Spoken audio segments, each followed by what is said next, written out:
Good morning, ladies and gentlemen. It is an honor and a privilege and a blessing to be back home again.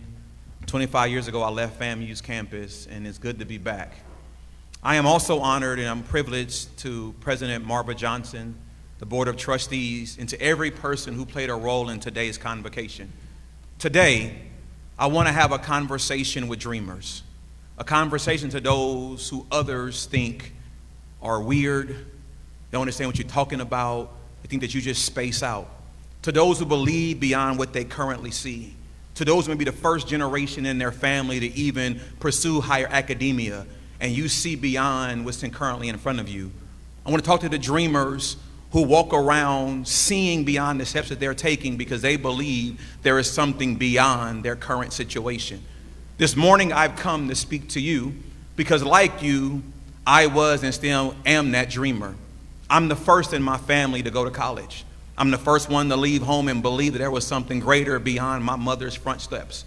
So today, I want to talk to you.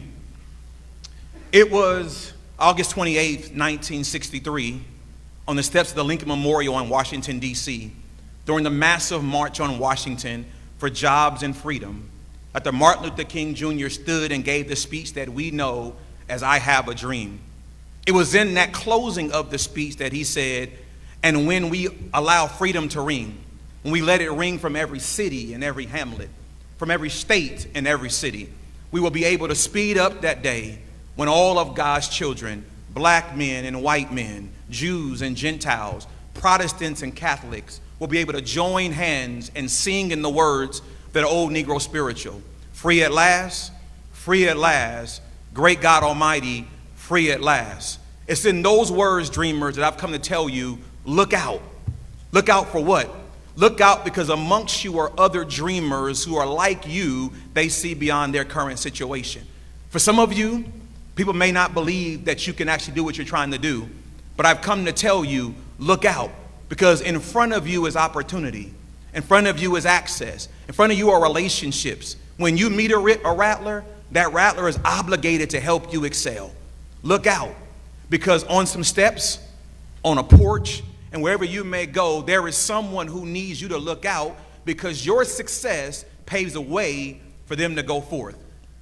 The date was April 3rd, 1968, at Mason Temple in Memphis, Tennessee, on the eve of his assassination at the Lorraine Motel.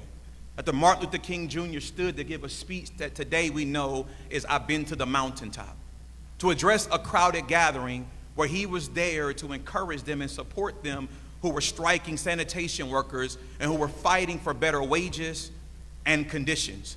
It was in that closing that he said, well, I don't know what will happen now. We've got some difficult days ahead, but it doesn't matter what happens now because I've been to the mountaintop and I don't mind. Like anybody else, I would love to live a long life. Longevity has its place, but I'm not concerned about that. I'm not concerned about myself. He then says, I've looked over and I've seen the promised land. And I may not get there with you, but I'm happy tonight because I'm not worried about anything and I'm not fearing any man. He then said, my eyes have seen the glory of the coming of the Lord.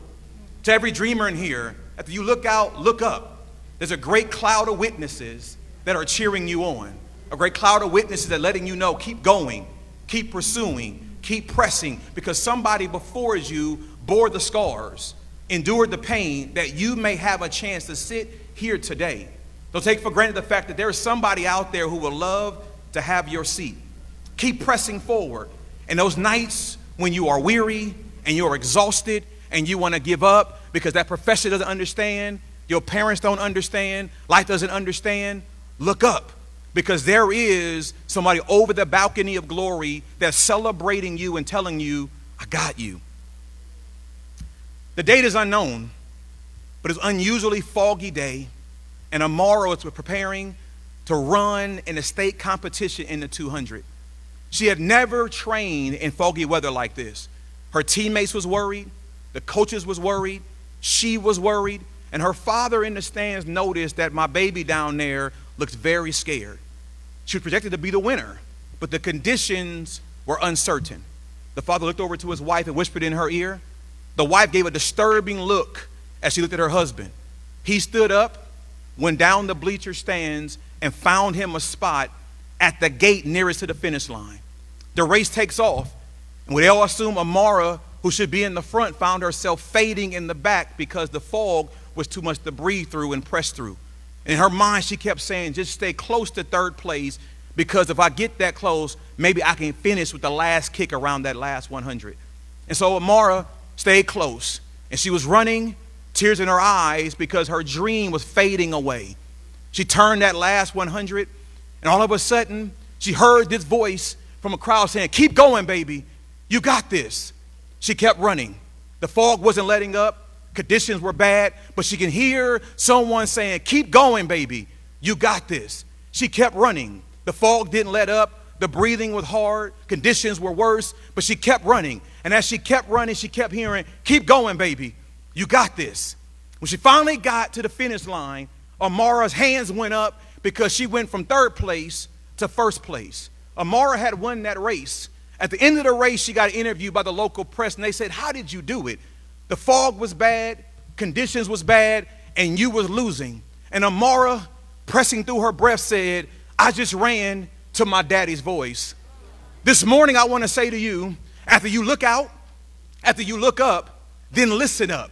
Because when things are dark and the fog is heavy and life seems uncertain, there are people cheering you, telling you, you got this, baby. Keep going. You didn't come here to fail. You didn't come here to let up. Graduation is possible.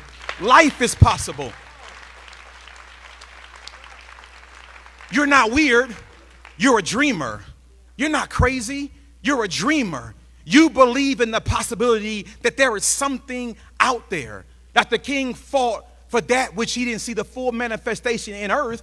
But he told them at that church that night, I've seen and I've been over. I've seen the promised land. And today, ladies and gentlemen, the blood that was shed, the tears that were shed, you are here on the shoulders of said individuals. You're a dreamer, and so am I. And one thing about dreamers, let me encourage you. Don't wake up too soon, because you may abort what you're trying to birth. So keep going forth and keep pressing. When you have to study late at night, study. When the test seems uncertain, press forward. When you got to be encouraged, encourage. But there is somebody speaking to you. And I want to close this way. It's Friday, January 16th, 2026. And this boy from California came just to talk to dreamers and tell you, we ain't crazy. We're just dreaming. God bless y'all.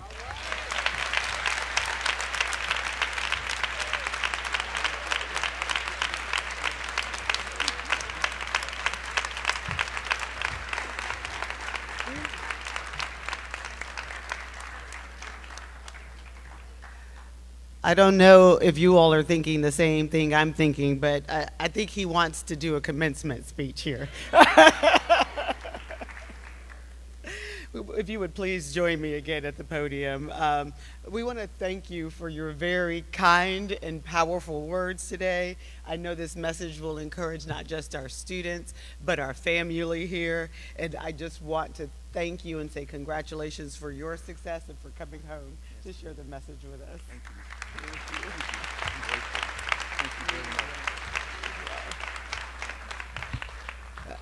Dr. Thomas, you can let him pick whichever commencement he's going to cover for us.